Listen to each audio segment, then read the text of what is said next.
ये मेरे out of frame में डायलॉग था ये, कि अगर आप ज़्यादा आज्ञाकारी हैं तो फिर आप क्या है कि अगर गलती भी होगी तो फिर बोलते हैं पापा आप ही ने तो कहा था, मैं क्या करूं। एंड अगर आपको रिबेल भी करना है तो you need to have that kind of तर्क, and you need to have that दम। तो बिल्कुल। वो दम के बिना तो अप्रूव भी नहीं कर सकते। बिल्कुल। तो कई बार ऐसे भी होता है कि रिश्तेदारों का प्रेशर भी आता होगा घर पे, तो बोलते होंगे कुड़ी की कर रही है या इतना हाँ है। होता है, हाँ। हुआ है। हम्म। आज तक सच कहूँ तो मेरे रिश्तेदार आज तक फुल्ली नहीं समझते मैं क्या करती हूँ। सबको बस इतना पता है कि मेहर अपनी मर्जी की करती है, बट करती क्या है किसी को ढंग से नहीं समझ आता। क्योंकि even to understand what somebody is doing, you have to have a curious mind. और अक्सर अगर देखो, आप सोसाइटी में देखो, माइंड का जो बेंट होता है ना, वो क्यूरियस नहीं होता, वो जजमेंट का होता है। Judgement is the opposing energy to curiosity.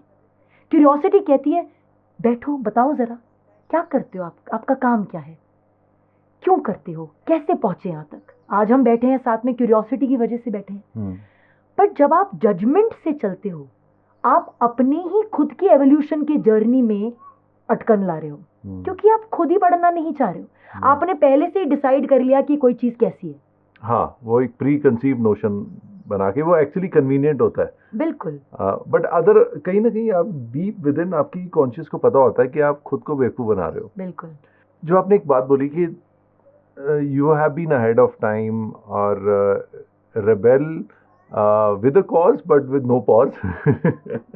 At the same time, when you're doing something, like for example मेरे साथ भी बहुत हुआ है कि मैं कोई चीज़ करता हूँ तो आज से नहीं, कई सालों से, तो हर बार यही होता है यार ये क्या करता रहता है, ये क्या है। जब वो रिजल्ट आने शुरू हो जाते हैं तो वो फेजेस आते हैं।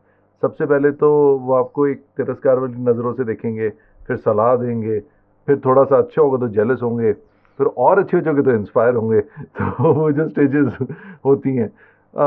एंड मुझे भी कभी फ़र्क नहीं पड़ा कि कौन कैसा क्या सोचता है। एंड फ़र्क पड़े तो आप वही अगेन वो बात है कि आप तो डिप्रेशन में रहो बिना बात बिल्कुल। के। But at the same time for a women in India it's even more difficult. And कभी ऐसा हुआ है कि किसी ने ओपनली ही कभी कुछ ऐसा गलत कमेंट दिया, एक तो उस पर तो सोशल मीडिया पे तो देते ही हैं, वर्बली कहीं बैठे हुए, ऐसा हुआ है कभी? बहुत हुआ है। नो। मुझे ऐसा लगता है कि लोग औरत की बॉडी पे, उसकी शक्ल पे, उसके लाइफ चॉइसेस पे, उसके पेरेंटिंग स्टाइल पे, वो किसको चुनती है एज अ लाइफ पार्टनर या नहीं चुनती है, शादी करती है, डिवोर्स करती है, हर समय पर कोई ना कुछ जजमेंट पास करने के लिए होता है। हर हर समय पर।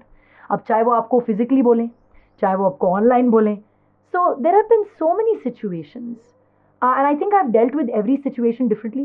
Sometimes it's a witty answer, sometimes it's silence, sometimes I can't be bothered, sometimes I rebel and really show them their place. I think that each time it's been a different way of reacting to it. But being a being a practitioner, a spiritual practitioner, a follower of Buddha Dharma, one thing I've understood is that जितनी आसानी से लोग बोलते हैं उतनी आसानी से लोग भूलते हैं। People, खासकर in today's world, have the memory and the attention span of a goldfish. So one day they will say something negative to you, the next day they're lifting you up.